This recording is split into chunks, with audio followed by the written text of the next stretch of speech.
Here's another example we're going to look at. Find the local maximum and minimum values. So the wording actually does say values here. So we're going to evaluate our function ultimately if we find a local max or local min. And our function here is f of x equal to x raised to the power 4 minus 4x cubed. And this is a function we looked at when we talked about intervals of concavity. So we won't go through necessarily all the little details here for this function. It's one we've worked with in the past for some other examples. But let's go through the process. How do we locate where the maxes, local maxes, and local mins occur for this function? So the first kind of main part of our work here is finding the critical numbers. So this means calculating the first derivative, f prime, which we do. We get 4x cubed minus 12x squared. We know we're going to try to figure out where this thing is 0 and where it's undefined. So normally we try to simplify. And a lot of times what that means is see if you can factor it. And we can. 4x squared times x minus 3. So this thing actually does factor. Why is it helpful to factor? Well, when we go to try to figure out where the first derivative is 0, we can just look at each of those individual factors. So if I look at, say, just this first factor, set that equal to 0, I get 4x squared is equal to 0. That tells me x could be 0. Okay, so I get a potential critical number. Then I look at the other factor. Here we go, x minus 3. I set that equal to 0, and that tells me x could be equal to 3. So it looks like finding where the derivative is 0, I'm getting two possibilities, x equal to 0 and x equal to 3. What about where the derivative is undefined? Well, if I look at my derivative here, it's 4x cubed minus 12x squared. That's a polynomial. This thing's always defined. And the original function is also a polynomial. That thing's always defined and always differentiable. So there's no contribution here in this example for where the derivative is undefined. No division by 0, things like that. All right, so we've located these possible critical numbers. The next thing we want to check is just, are they actually in the domain of our function? And both of them are. I could plug 0 into the original function and get something meaningful. I don't have division by 0 or anything like that. Same thing with x equals 3. I could plug that into this function and get a number out. So that's in the domain. So we just want to make note of that. For a lot of these problems, this is a subtle point. So most of the time we find these values here. They're going to be critical numbers. But we do want to just kind of make a note of it that sometimes, and we'll actually see an example, these values aren't in the domain of the original function. So in this case, both are in the domain, so that's good. So x equals 0 and x equals 3 are both critical numbers. They're both in the domain of our function, and the derivative is 0 at both of them.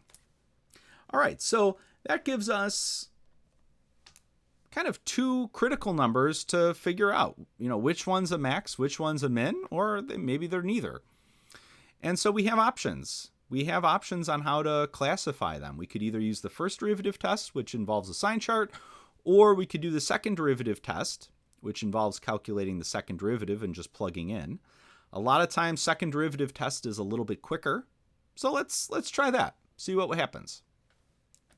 So as the name suggests, for the second derivative test, we need our second derivative. So let's calculate it. Derivative of 4x cubed is 12x squared.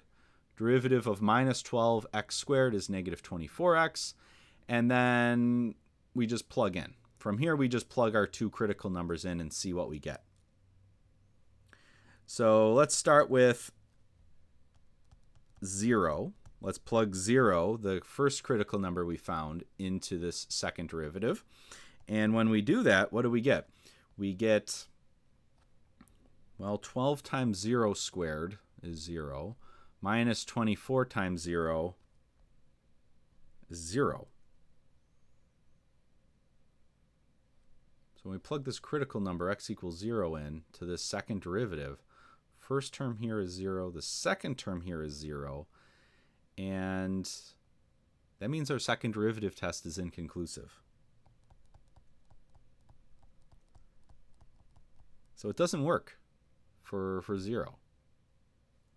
Well, that's not good. So second derivative test doesn't work for 0. And inconclusive doesn't mean neither.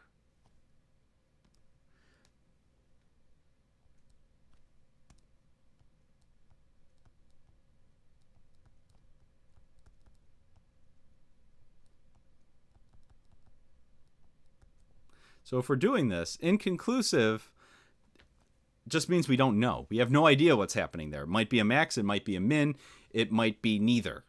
So this is just truly inconclusive. The test just kind of falls apart, doesn't work in this case when the second derivative is 0.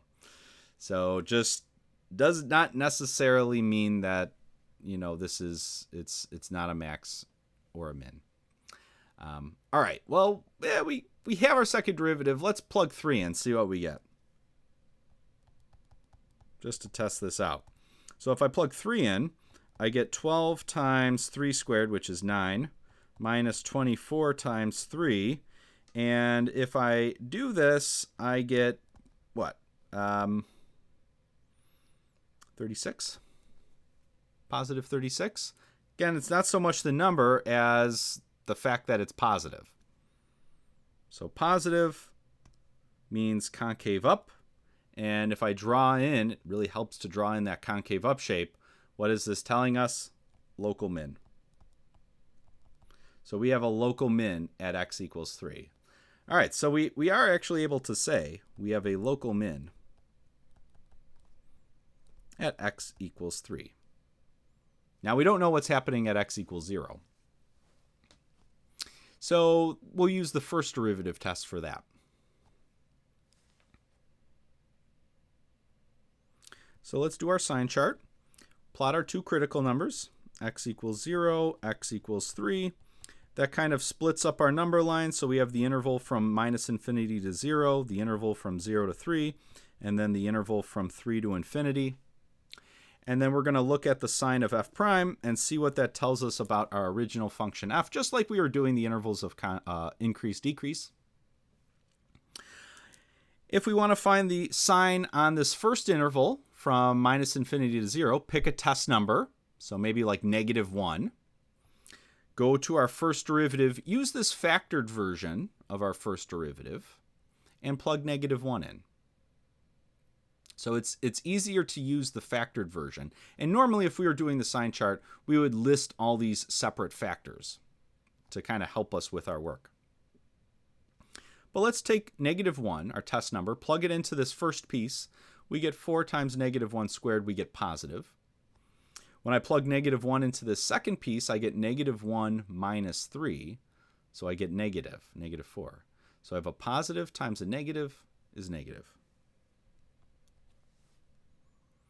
And then I go to the interval from 0 to 3, pick a test number, say 1. 1's always a good one. Go up to my factored version of my derivative. Let's plug 1 in, see what we get. So I get 4 times 1 is positive, and then I get 1 minus 3 is negative. So I have a positive times a negative. It's negative.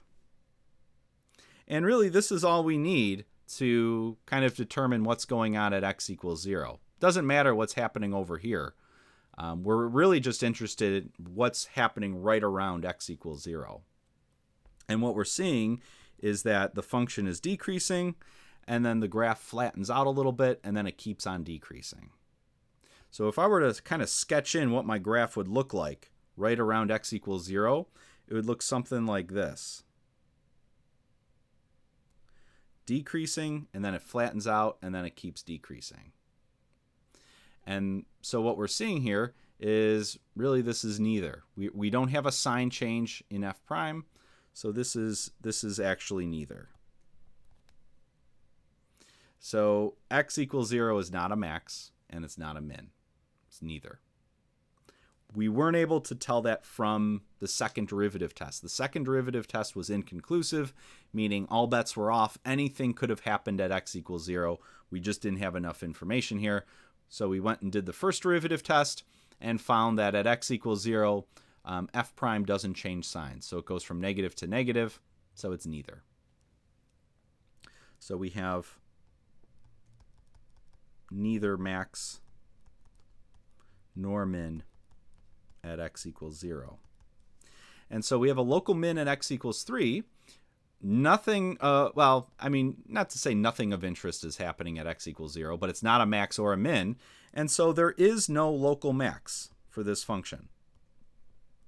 So the only places it could happen were at x equals 3 and x equals 0. 0 is not a max or a min, and 3 was a min. So there is no local max here. And since the directions say, let's find the local min value. To find the actual minimum value of the local minimum value of our function, we're going to take this critical number and we're going to plug it into the original function. So when we do that, we get, in this case, negative 27. So we have a local min at x equals 3. The min value there is negative 27. X equals 0 is not a max or a min, and there actually is no local max for this function. All right, so this is a good example to show that sometimes the second derivative test is inconclusive. And if that ever happens, you have to go and do the first derivative test then. All right, so we'll try a few more just to get some practice. So we'll see you there.